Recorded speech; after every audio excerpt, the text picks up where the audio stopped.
Les produits laitiers de deux géants de l'agroalimentaire sont dans le collimateur des agriculteurs vosgiens qui, à l'appel de leur syndicat, ont mené ce lundi en début d'après-midi cette opération coup de poing dans cet hypermarché zone d'Épinal-je-Sais.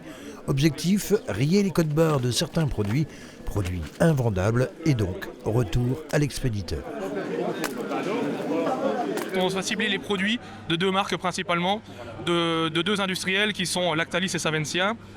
Pourquoi ? Parce que c'est aujourd'hui les deux enseignes, les deux industriels qui essayent de faire passer dans le cadre des négociations commerciales des baisses sur les denrées alimentaires. On a subi des fortes augmentations de toutes nos charges de production, on a subi l'inflation comme tout le monde, on a des niveaux de charges aujourd'hui qui ne nous permettent pas d'opérer des baisses sur nos produits. Au contraire, on a besoin encore de passer des hausses pour pouvoir vivre dignement de notre métier. C'est aussi pour alerter le distributeur que quand il injecte 1 euro dans la filière laitière, il faut qu'il s'assure qu'il revienne aux agriculteurs.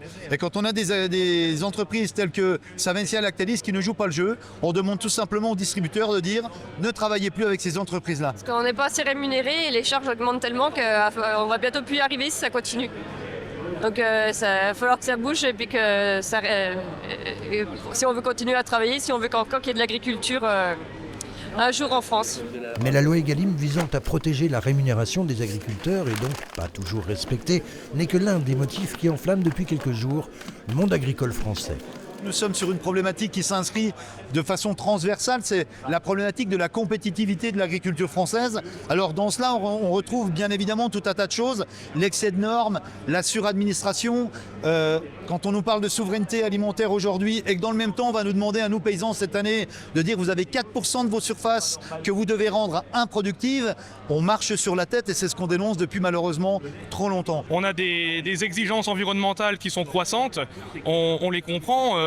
Simplement, il faut, comme le disait souvent Christian Lambert, plus vert c'est plus cher.